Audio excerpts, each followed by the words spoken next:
52-54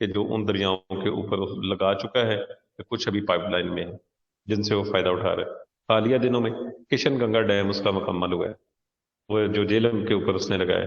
پھر بگلی ہار ڈیم جو اس نے چناب کے اوپر بنایا، حالانکہ اس میں طے ہے کہ سندھ، جیلم، چناب یہ پاکستان کے پاس آئیں گے، راوی ستلج بیاس اس کے پاس جائیں۔ تو بہرحال ہمیں کافی نقصان ہوا۔ اور میں محترمہ فاطمہ جناح کے حوالے سے بھی آپ کو بتا دوں، محترمہ فاطمہ جناح نے اپنی کمپین کے دوران جو تقاریر کی تھی، اس کے اندر مین جو ان کا پوائنٹ تھا وہ یہی تھا، وہ کہتی تھی کہ اس شخص نے ملک کے ندی نالے بیچ دیے، اور اس نے کہا تھا اس وقت محترمہ فاطمہ جناح نے، انہوں نے کہا تھا کہ ایک وقت آئے گا یہ قوم روئے گی، ان کو پتہ چلے گا آج کی میری بات۔ اور آج واقعی وہ وقت آ گیا۔ ہمارے دریاؤں میں پانی کم ہو جاتا ہے پیک سیزن کے اندر آ کے، جھگڑا ہوتا ہے ہر دفعہ۔ اور اس کے بعد ایوب خان نے وہ صدارتی طرز کا جس میں زیادہ سے زیادہ اختیارات اس کے پاس ہو، وہ آئین مرتب کروایا، اور 8 جون 1962 کو اسے نافذ کر دیا۔ یہ آئین 250 دفعات کے اوپر مشتمل تھا۔ اس کے اندر سب سے پہلی بات اللہ تعالیٰ کی حاکمیت، ملک کا نام جمہوریہ پاکستان۔ یہ بڑی دلچسپ بات ایک آپ کو سنانے لگا۔ قدرت اللہ شہاب جو پاکستان کے بہت بڑے بیوروکریٹ ہوئے ہیں، وہ ایوب خان کے سیکرٹری تھے۔ کہتے ہیں انہوں نے ایوب خان کو مشورہ دیا کہ اسلامی جمہوریہ پاکستان لکھیں، تو ایوب خان ایک سیکولر مائنڈیڈ آدمی تھا۔ ایوب خان نے کہا کہ نہیں، اس نے کہا کہ ٹھیک ہے، جو ہم نے نام رکھا ہے وہ ٹھیک ہے اس لحاظ سے۔ بیٹے میری آواز آ رہی ہے آپ کو؟ مجھے ذرا 1 منٹ بتا دیں، بچہ بول کے۔ جی سر، یہ آواز بالکل کلیئر آ رہی ہے۔ جی ٹھیک ہے، ٹھیک ہو صحیح گیا ہے جی، ٹھیک۔ اچھا، قدرت اللہ شہاب نے ایوب خان سے کہا کہ جمہوریہ پاکستان درست نہیں ہے، اسلامی جمہوریہ پاکستان ہونا چاہیے جیسے کہ 56 کے آئین میں تھا۔ تو ایوب خان نے ان کی بات کو ٹال دیا۔ کہتے ہیں کہ وہ گھر واپس آئے تو بڑے پریشان تھے۔ دیکھیں جو بندہ ضمیر کا قیدی ہوتا ہے نا، وہ پریشان تو ہوتا ہے، کیونکہ اس کا ضمیر اس چیز کو گوارا نہیں کر رہا ہوتا کہ میں کسی ایسی چیز کا حصہ بنا رہا ہوں۔ تو کہتے ہیں اس نے اپنی بیوی سے، اس کی بیوی بڑی اچھی عورت تھی، بڑی نفیس خاتون تھی، عفت شہاب اس کا نام، اس سے کہا کہ مجھے تو ہندوستان میں، کیونکہ یہ انڈین سول سروس میں تھا 1941 میں، اس نے کہا بہت سارے مسلمان آفیسر وہاں رہ گئے تھے انڈین سول سروس میں، وہ آئے ہی نہیں پاکستان کی طرف۔ یہ پچھلے دنوں ایک وہاں مشرقی پنجاب کا جو آئی جی تھا وہ بھی مسلمان تھا، اس کا خاندان وہاں بیٹھا رہا، وہ نہیں آئے اس طرف۔ تو انہوں نے کہا کہ میں تو ابھی سوچ رہا ہوں کہ نوکری چھوڑ دوں۔ میں اسلام کی وجہ سے اس ملک میں آیا تھا، اور ایوب خان نے اسلام کا نام جو ہے وہ پاکستان کے نام سے ہٹا دیا۔ تو اگلے دن وہ دفتر نہیں گئے اور ریزائن اپنا لکھ کے بھیج دیا۔ بیوی سے کہا میں نے نوکری سے ریزائن کر دیا ہے۔ تو بیوی کہنے لگی کہ بہت اچھا کیا ہے۔ دیکھیں انسان کی نیکی اسی وقت ہی کارگر ہوتی ہے اگر گھر سے اس کو سپورٹ ہو، گھر سے سپورٹ نہ ہو تو معاملہ بڑا خراب ہو جاتا ہے۔ تو قدرت اللہ شاہ بیوی سے کہتے ہیں کہ میں سوچ رہا ہوں اب کروں گا کیا۔ تو بیوی کہتی ہے آپ اب کچھ نہیں کریں گے۔ وہ میڈیکل گریجویٹ تھی، فاطمہ جناح میڈیکل کالج سے اس نے MBBS کیا ہوا تھا۔ تو اس کی بیوی عفت شہاب نے کہا کہ میں کلینک بناؤں گی، اب آپ نے بڑا کام کیا ہے، اب آپ آرام کریں۔ تو کہتے ہیں کہ 2-4 دن جب اس طرح گزر گئے تو بڑی بے چینی ہوئی اس کو، ایوب خان کو۔ تو اس نے پھر پیغام بھیجا شہاب کو کہ آپ آ کے مجھے ملیں۔ قدرت اللہ شہاب جا کے ملے تو اس نے کہا ٹھیک ہے یار مولوی، جیسے تم کہتے ہو ویسے ہی کر دیں گے۔ کہتے ہیں میں تو تمہیں ویسے ہی سمجھ رہا تھا، کیونکہ شروع میں ان کی داڑھی نہیں تھی، آپ ان کی جتنی تصویریں دیکھیں کلین شیو ہیں۔ تو اس کو کہتے ہیں قدرت اللہ شہاب کو کہ تم تو بغیر داڑھی کے مولوی ہو۔ تو اس نے کہا ٹھیک ہے، امینڈمنٹ کروا کے اس میں ترمیم کروا کے دوبارہ سے اس کا نام جو ہے اسلامی جمہوریہ پاکستان رکھا گیا۔ یہ ہماری اس طرح کی اس حوالے سے تاریخ ہے۔ پھر اس کے بعد بھی واقعہ ہے، کہتے ہیں کہ ایوب خان نے پھر سے کہا قدرت اللہ شہاب سے کہ یار اس دفعہ ہم حج پہ جائیں۔ تو یہ بڑے خوش ہوئے۔ حج کے جب دن قریب آئے تو قدرت اللہ شہاب ایک کتاب دیکھ کے آئے کہ ساری یہ کتاب آپ دعاؤں والی پڑھ لیں اس میں طریقہ کار جو مناسک حج ہیں اس کو آپ پڑھ لیں. تو کہتے ہیں کہ اس کے بعد جب حج کا موقع قریب آیا، 1-2 دن جانے میں تھے، کہتے ہیں میں نے پوچھا قدرت اللہ شاہب کے ایوب خان سے کہ آپ نے کچھ اس میں سے پڑھا ہے؟ تو ایوب خان نے جواب دیا، اس نے کہا میں نے کچھ نہیں اس میں پڑھا، بہرحال میں حج کے لیے جاؤں گا، تم میرے ساتھ ہو، مجھے بتاتے رہنا ساتھ ساتھ. حج ادا کیا تو کہتے ہیں واپسی پر پھر اس نے پوچھا ایوب خان سے کہ آپ جو ہے کیا اللہ سے دعا مانگ کے آئے؟ تو اس نے کہا میں نے اللہ سے دعا کی ہے کہ انڈیا کے ساتھ میری جو یہ چپکلش چل رہی ہے، کہ اے اللہ مجھے اس کے سامنے جو ہے نا وہ ذلیل نہ کرنا، میں اس کے سامنے سرخرو ہونا چاہتا ہوں. دوسری میں نے دعا کی ہے کہ میرے ملک کو اللہ تعالیٰ ترقی دے اور اس کی حفاظت فرمائے. اور بہرحال واپس آ گئے. آتے ہی کہتے ہیں جنگ ہوئی ہے، اور اس جنگ میں جو بھی صورتحال ہے آج کہا جا رہا ہے کہ وہ ہم نے پارشلی اس کو ون کیا ہے اور بڑا حصہ ہم نے اس میں لوز بھی کیا تھا. بہرحال دنیا کی نظروں میں وہ جو 17 دن کی جنگ تھی، جو 6 ستمبر جو جس کے اوپر ہم یوم دفاع مناتے ہیں اپنا، وہ ہماری ایک سکسیسفل سمجھے کہ کامیابی تھی بہت. اس میں ہمیں کامیابی ملی، دنیا نے بھی ہماری طاقت کو اس لحاظ سے دیکھا. دوسرا یہ جو صنعتیں اس کے دور کے اندر لگی تھی، یہ بھی ساری چیزیں ہمارے سامنے آتی ہیں. اب اگر اس کا دوسرا پہلو دیکھیں گے تو یہ ساری ترقیاں آپ کو ویسٹ پاکستان میں نظر آتی ہیں. ایسٹ پاکستان میں ایوب خان کا کوئی انٹرسٹ نہیں تھا. وہاں لاوا پک رہا تھا ساتھ ساتھ. وہ لاوا پکتے پکتے پکتے پکتے آپ دیکھیں کس لیول پہ پہنچا. جیسے ہی اس نے چھوڑا، بنگالی کیسے اوپر آ گئے. اور جیسے ہی الیکشن ہوا 1970 کا، تو آپ دیکھیں کہ شیخ مجیب جو ہے کلک کر گیا اور قوم کا ہیرو بن گیا، وہ اپنی قوم کا بابا قوم بن گیا، وہ صرف اور صرف ان کی اپنی نالائکیوں کی وجہ سے. تو بہرحال ایوب خان یہ چاہتے تھے کہ وہ زیادہ سے زیادہ پاورز اپنے پاس رکھیں. وہ کہ کچھ کام بھی ہوئے ان کے ہوتے ہوئے. دیکھیں بیٹا، جب بھی تاریخی لحاظ سے جائزہ لیا جاتا ہے نا کسی بھی شخصیت کا یا کسی بھی حکومت کا، تو پلس مائنس دونوں دیکھے جاتے ہیں اور دونوں کا تذکرہ کیا جاتا ہے. جو پلس پوائنٹ ہوتے ہیں ان کی تعریف بھی ہوتی ہے، جو مائنس اس میں ہوتے ہیں اس کو بھی بتایا جاتا ہے کہ یہاں یہاں انہوں نے غلطیاں کی ہیں. ایوب خان کی غلطی جب مذاکرات ہو رہے تھے تاشکند میں 65 کی جنگ کے بعد، پورے مذاکرات میں یہ غیر سنجیدہ رہے. کوئی سنجیدگی کے ساتھ انہوں نے بات نہیں کی، کوئی جواب نہیں دیا. حتیٰ کہ آپ اندازہ کر لیں کہ جو صدر تھا رشیا کا، اس کو جھڑکنا پڑا جب یہ لال بہادر شاستری کو مذاق کر رہا تھا. اور یہ کیونکہ ان کو اپنی خوبصورتی پہ، قد کاٹ پہ بڑا مان تھا. لال بہادر شاستری چھوٹے سے قد کا تھا، اور اس طرح کی انہوں نے جوکس وہاں پر کی. اور ذوالفقار علی بھٹو کا یہیں سے اس کے ساتھ اختلاف ہوا تھا کہ پوری کانفرنس میں یہ بالکل سنجیدہ نہیں ہوئے. اس کے اندر جو ہے آپ دیکھ لیں کہ حکمران کی غیر سنجیدگی عوام کو کہاں سے کہاں لے جاتی ہے. تو بہرحال اس کے بعد اس آئین میں چونکہ سردارتی طرز کا تھا، وزیر اعظم کا تصور بھی نہیں، اس لیے مسلمان کے لیے صدر کے لیے مسلمان ہونا ضروری تھا. اسلامی اقدار کا فروغ، اسلامی معاشرے کی تشکیل، اور اس کے بعد اسلامی قانون کا نفاذ. ہاں، قرآن مجید اور اسلامیات کی تعلیم کو لازمی قرار دے دیا گیا. فلاحی ریاست کا تصور جو ہے پیش کیا جاتا تھا، جو اس کو اس حوالے سے کہا گیا کہ یہ ایک اسلامی فلاحی ریاست بنے گی.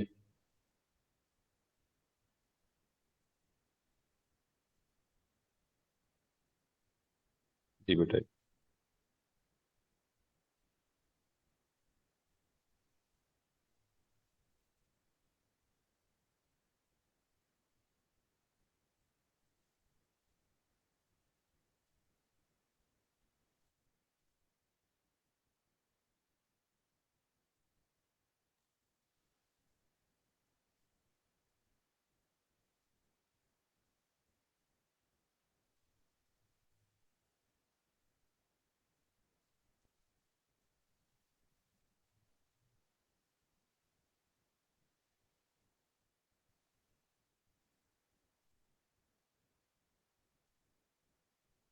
اور اس کے بعد عدلیہ کی آزادی، غلطیوں سے پاک قرآن مجید کی اشاعت، سود کا خاتمہ، زکوٰۃ و خاف کا نظام جو میں نے آپ کو پچھلے لیکچر میں بھی بتایا، اسلامی ممالک سے دوستانہ تعلقات، اور اس کے بعد آگے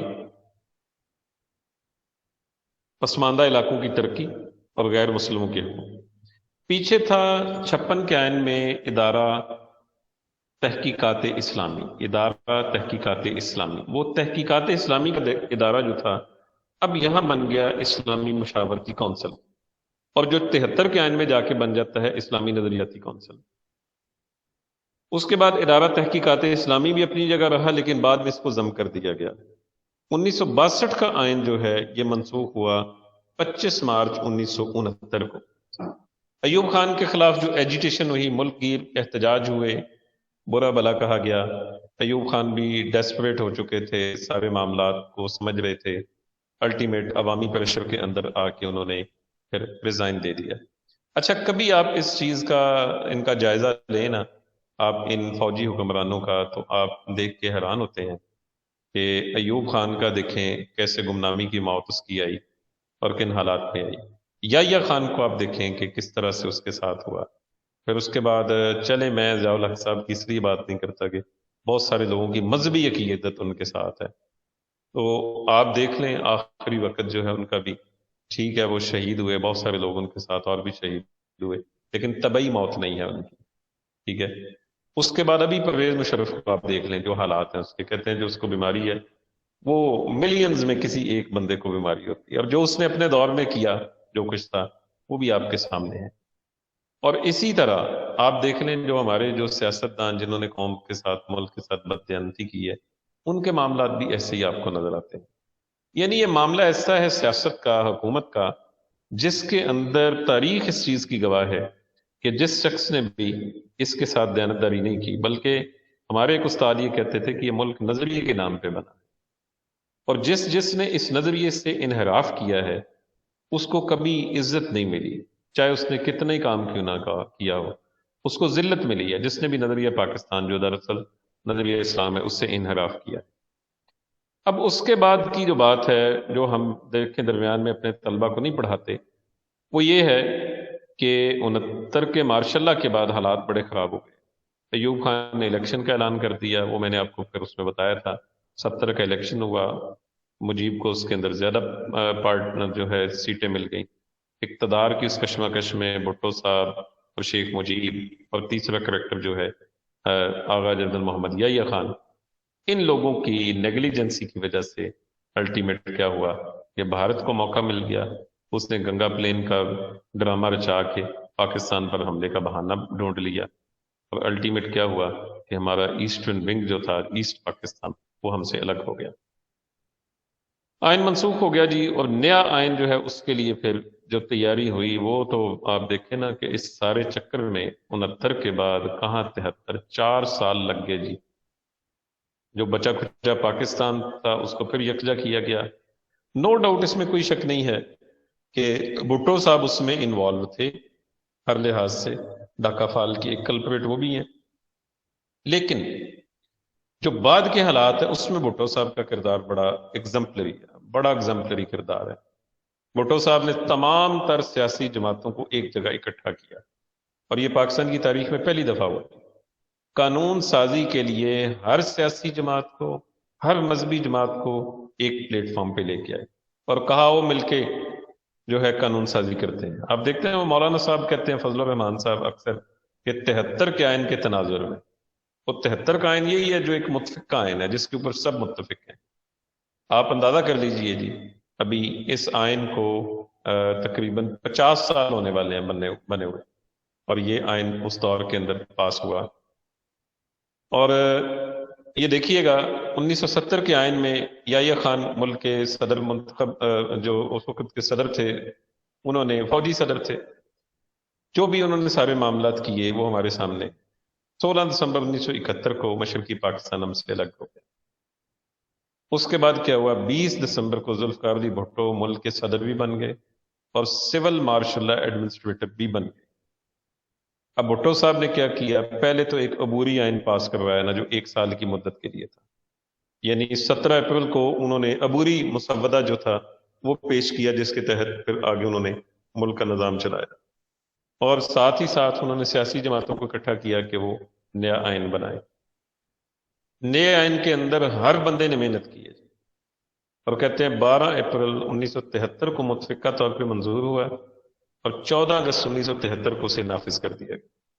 اس کی کل دفعات جو ہیں وہ 280۔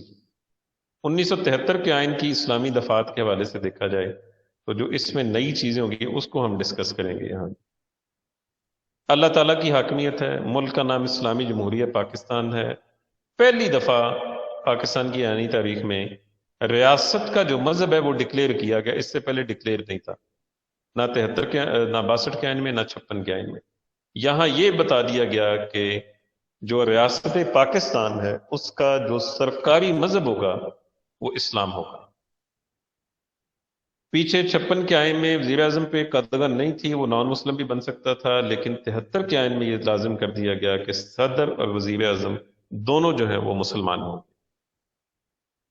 اسلامی قوانین کا نفاذ، قرآن و سنت کی پیروی۔ ہاں جی، یہ بڑا اہم معاملہ ہے بیٹا، جو قادیانیت کا معاملہ ہے نا، بڑا امپورٹنٹ ہے اس لحاظ سے۔ 1973 میں جو ہے مسلمان کی تعریف جو ہے وہ شامل کی گئی، لیکن اس کی امینڈمنٹ جو ہے وہ 1973 کے دستور میں ترمیم کے تحت اسے شامل کیا۔ 7 ستمبر 1974 کو یہ ترمیم منظور ہوئی ہے، جس میں مسلمان کی تعریف پہلی دفعہ شامل کی گئی کہ اب مسلمان اسے مانا جائے گا جو اللہ پہ، رسولوں پہ، فرشتوں پہ، آخرت پہ ایمان رکھتا ہوگا، آسمانی کتابوں پہ ایمان رکھتا ہوگا، اور ساتھ ہی ساتھ رسول اللہ صلی اللہ علیہ وسلم کو خاتم النبیین مانتا ہوگا۔ یہ مسلمان کی تعریف شامل کی گئی جو اس سے پہلے تعریف شامل نہیں کی گئی تھی۔